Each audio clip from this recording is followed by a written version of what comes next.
Hello YouTube, in this video I'm showing you how I make cake pops in a very simple and easy way that you can definitely do too. So because we're making cake pops, there's not much of a need to make the cake from scratch because you're going to be mixing it up with a bunch of stuff anyways. So to make my life simpler, I just use the cake mix from Eddie Crocker. Honestly, they sell it at Walmart for $3 for $5, so it's, pretty affordable and it tastes pretty good. So I'm just following the instructions on the back of the cake box. Honestly though, I made cake pops so many times that I kind of just don't even need measuring cups because I just know how much it looks like in the bowl. But please follow the instructions. You want to follow the instructions precisely just to get the perfect cake consistency. So if it says use 3 eggs, use 3 eggs. If it says use half a cup of oil, use half a cup of oil. Some people don't add oils for their cake pop, like cake mixture. I do it. I just prefer following the recipe as it is, and then you just mix it all real good. So the cake mix I'm using that's in the fridge I'm going to use for this video is actually vanilla cake, but just for the video and for another order I was doing, I ended up using I wanted to make a lemon flavored cake, but I just didn't have the time to, I didn't want to go out and buy another lemon cake box. I'm like, let me just make it lemony by adding some fresh lemons. So you can see that I grated the lemon skin and then I'm just squeezing out the juice just to make it a lemony flavor. And to be honest, after trying it out and tasting the cake pops when I finished making this cake batter, I would just get the lemon flavored cake mix from the store or add a whole lot of lemon. I prefer my lemon desserts to be quite lemony but not so sour. And I find that the amount of lemon juice and the amount of lemon skin that I shredded inside the cake batter did not give it a strong lemon taste. It gave it a hint of lemon, but it didn't really give it that bold, zesty lemon flavor that I was looking for. But anyways, so once you make the cake batter, you just want to pour it into a non-stick pan. I just use this baking pan that I've had in my house probably before I was even born, and then I just put wax paper, or you can use parchment paper inside of it and then pour the cake in here. This makes it so much easier, so when the cake is done baking, you can just peel off the parchment paper. It does not stick to the pan, and it just makes your life so much easier in terms of cleaning and also dealing with the cake afterwards. So here's the part I really wish I got on camera. But what you want to do after the cake has baked in the oven and it's completely baked through is that you want to skin off all the crust of the cake, especially when you're dealing with vanilla or light colored cake, because you want to keep the whiteness of the cake inside to really, it just looks nicer that way.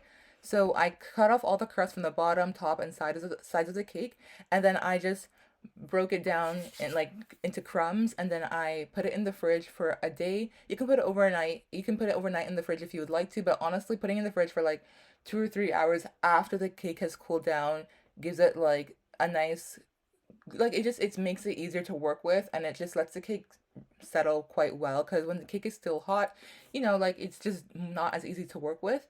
So as you see here, I put 2 heaping scoops of frosting inside. All you need is 2 heaping scoops, and then you just mix it all together, because I find that when you put more than that, one, it makes the cake pops really sweet, and then two, it also makes it difficult to work with. Hence why sometimes when you're making cake pops, it actually, the cake tends to fall off the stick or doesn't really hold together very well. So having 2 heaping scoops of icing is just enough to, or frosting rather, to keep the cake pops firm, but also soft enough to enjoy. So now you're going to take the cake mixture and turn them into little balls. You can also make your cake pops as small as you want or as big as you want. Well, not that big that the stick that you're using cannot withstand the weight to hold the cake pops up. But essentially, I like to refer them to the size of donut holes or Timbits. And if you don't know what those are, you can refer them to the size of golf balls. And yeah. So I just like my cake pops to be bite-sized, but or 2 bite-sized. I don't know, but you can see what I'm doing. That's how big they are. And yeah.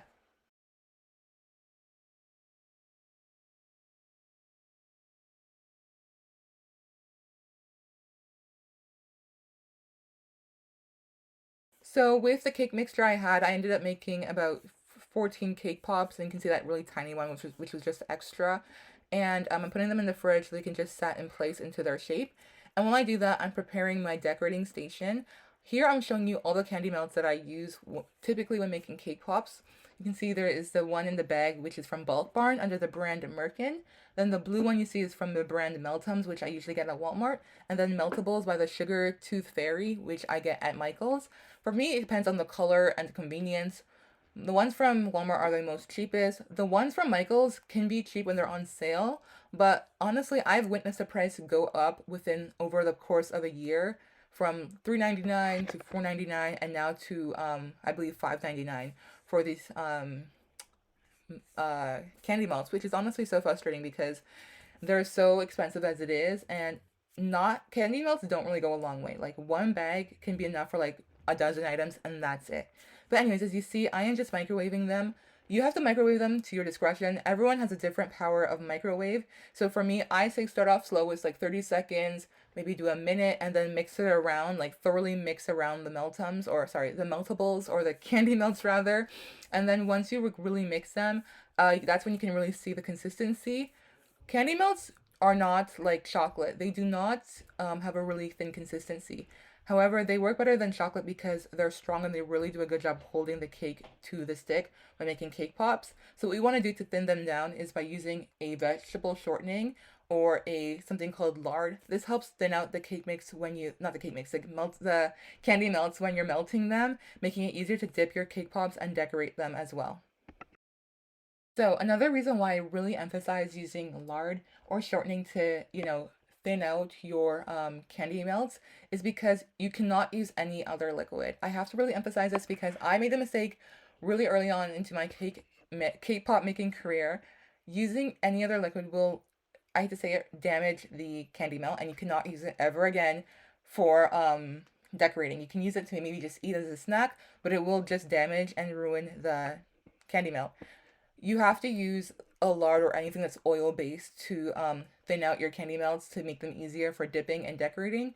And I just find that even when you're using food coloring as well, that's why I prefer just buying my candy melts in the color that I need them to be, opposed to using food coloring to change the color.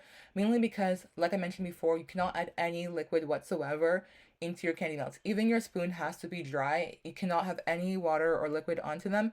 It will harden and ruin the candy melts and just make your decorating experience so difficult. So if you do want to use food coloring because you don't want to spend so much money traveling around your city looking for candy melts in many different colors, I highly recommend using a oil-based food coloring to color your candy melts. But as you can see here anyways, in the video, you can see that the candy melt mixture is very, very thin. And that's just a combination of heating it up every so often and then putting lard in or shortening, mixing it up until it's a nice thin consistency, easy enough to dip something and take it out easily.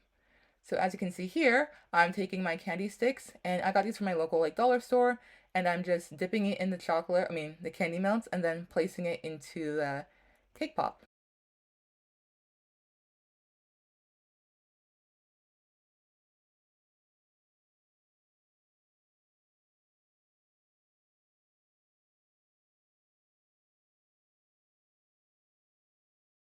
So what you can do after you're done dipping all the sticks into the cake balls, you can put them in the fridge to, for them to cool down and thoroughly stick to the cake ball. But because I refrigerated these for so long and the cake batter was already so cold, the stick already hardened with the candy melts to stick to the cake balls. So I could have just dipped them instantly, but I actually need time to decorate to set up my decorating station. So I just put them back in the fridge just to stay there and get extra set. Thing that I want to make mention is you don't want to use the candy melts for like dipping when the candy melt mixture is very, very hot.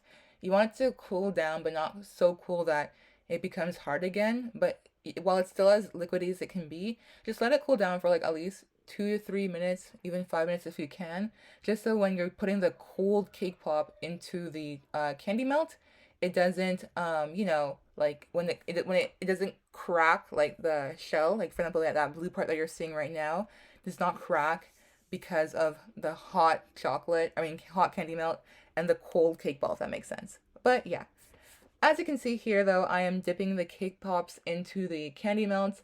I'm just dipping them right in. Another thing is you want to fill your candy melts to the brim, so it just makes your life easier for dipping, opposed to like turning around your cake pop so much. You just have to dip the cake pop just once. So submerge the cake pop into the candy melts at once, and then just shake it, not really shake it off, but like spin it around upside down to get rid of all the excess candy melt.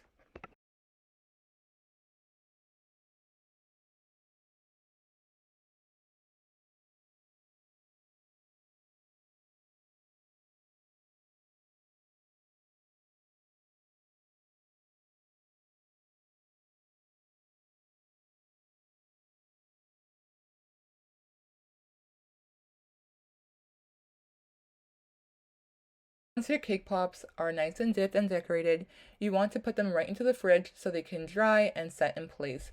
Unless your house is super cold like a fridge, you really need to put these in the fridge for them to set because candy melts actually take a really long time to thoroughly dry. And if you're decorating them or you need these in a hurry, putting them in the fridge does the trick really quickly.